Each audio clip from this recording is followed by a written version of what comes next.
A paz do Senhor, irmãos e irmãs, tudo bem com vocês?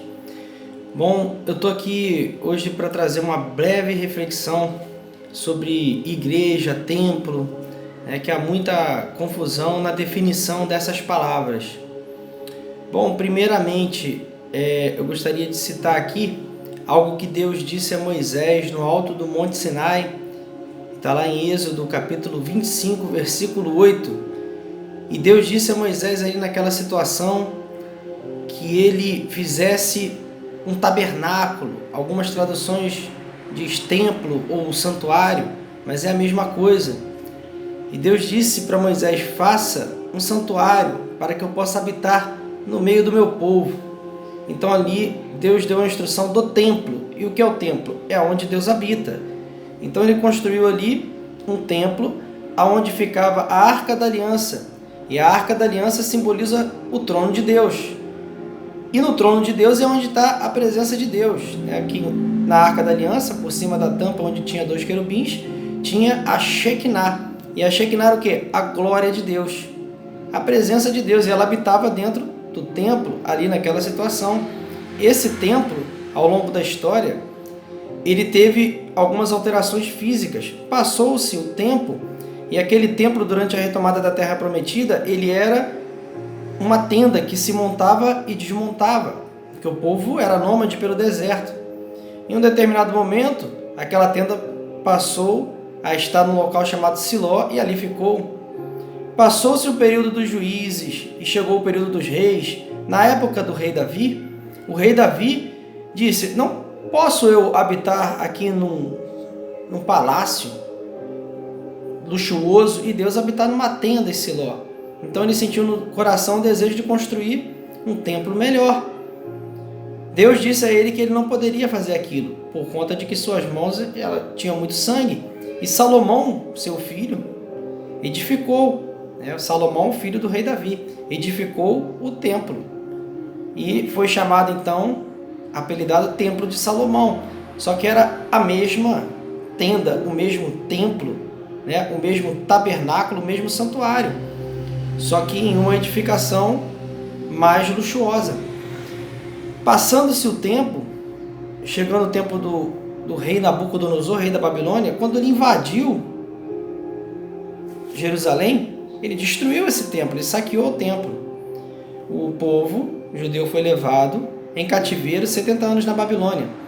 E depois que passou aqueles 70 anos, voltaram e reedificaram o templo. Zorobabel, houve a reconstrução ali, uma reforma. Passou-se o tempo. Chegando nos tempos de Jesus, ali eles já estavam debaixo do jugo romano, e o templo, apelidado Templo de Herodes, era o mesmo templo de Salomão, que é o mesmo templo, é o mesmo tabernáculo, é o mesmo santuário. Em João capítulo 2, no final do capítulo 2, Jesus entra naquele templo e ele diz ali, quando ele vê a situação ali de que estavam vendendo, fazendo comércio na casa do pai, ele fica revoltado e sai destruindo tudo.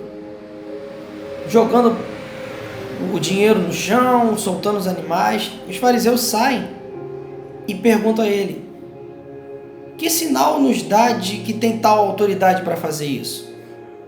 Jesus responde ali então para eles: destruam esse templo, ou tabernáculo, ou santuário, são sinônimos. Em 3 dias eu reconstruirei. Ninguém entendeu nada porque estavam voltados com a mente no físico. Como é que ele pode fazer isso? Em 3 dias reconstruir um templo que demorou anos para ser erguido. Só que, observem, que ali ele estava falando dele mesmo, porque Jesus é o tabernáculo. Porque os fariseus não entregaram Jesus a Pilatos para ser crucificado. Ele, o templo, foi destruído pelos fariseus. Os fariseus entregaram para destruição. Ele foi crucificado. Em 3 dias, ele ressuscitou. Naquela situação do Sinai, Deus poderia chegar para Moisés e falar assim, ao invés dele dizer: construa um santuário para que eu possa habitar no meio do meu povo. Ele poderia dizer até assim: olha, enviarei o meu filho para o ventre de Maria. Ele nascerá e habitará entre vocês. O tabernáculo é Cristo. E todo o ofício do tabernáculo, ele é Cristo. O cordeirinho, que era sacrificado para a remissão dos pecados, tudo ali, a pia de bronze para o batismo. Vamos ter outros vídeos aqui falando mais sobre o tabernáculo. As 7 festas é uma agenda de tudo que Cristo deveria cumprir. A primeira festa é a Páscoa. E a Páscoa é justamente a crucificação de Cristo. Ele está cumprindo isso tudo. Vamos falar disso em outro vídeo, não é o objetivo desse. E ali, Cristo, o tabernáculo, depois, no dia de Pentecostes, mais à frente, Cristo foi crucificado, ressuscitou ao 3º dia, durante 40 dias ficou ainda dando as considerações finais, instruções finais aos discípulos, até que ele subiu aos céus. E aí, ele rogou ao Pai que ele fosse derramado do seu Espírito sobre a igreja. Aí vamos nas definições de igreja. Sobre cada um ali, apóstolo. E passou a cada um de nós a sermos tabernáculos, templos, santuários do Espírito Santo. Porque a presença de Deus, assim como lá no tabernáculo tinha a Arca da Aliança, que era a presença de Deus lá dentro, o Espírito Santo desceu sobre nós e nós passamos a ser a habitação de Deus. O Espírito Santo de Deus habita em nós. Nós passamos a ser tabernáculos. E igreja é o agrupamento de todos. Porque é o corpo de todos, é o corpo de Cristo, o corpo de Cristo é a igreja. E Jesus disse assim: Pedro, sob esta pedra edificarei a minha igreja, e as portas do inferno não prevalecerão contra ela. Então, irmãos, temos ali, pela palavra, a definição do que é templo, do que é santuário, do que é igreja. Santuário, templo ou tabernáculo somos cada um de nós, onde o Espírito Santo de Deus habita. E igreja é o agrupamento de todos nós, que forma o corpo de Cristo, a qual Cristo é o cabeça desse corpo e nós somos membros. É isso, uma breve reflexão que eu gostaria de compartilhar com os irmãos aqui, para ter bem definido o que é santuário, o que é igreja. Essas placas que nós vemos por aí não são igreja, são congregações, denominações. Temos várias congregações aí, várias denominações, batista, assembleia, presbiteriana, católica, adventista, inúmeras, muitas. Fazem parte, mas não são igreja. Igreja é o agrupamento de todos nós. Todos nós.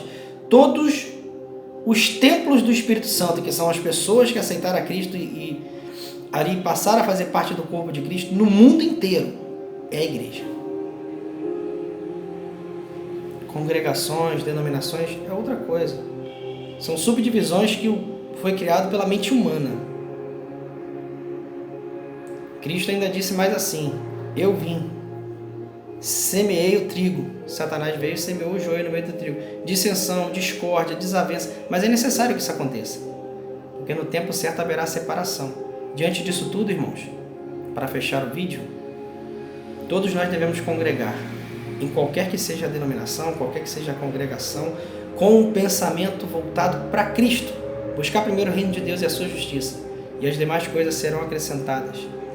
E observando a palavra. Não se prendam a dogmas denominacionais, não se prendam a situações humanas. Se voltem à palavra. E a palavra vai direcionar. Conhecereis a verdade, e a verdade vos libertará. Fiquem todos na paz. Deus abençoe e um ótimo dia. Deus abençoe a todos, as suas famílias, suas vidas. Em nome de Jesus. Amém.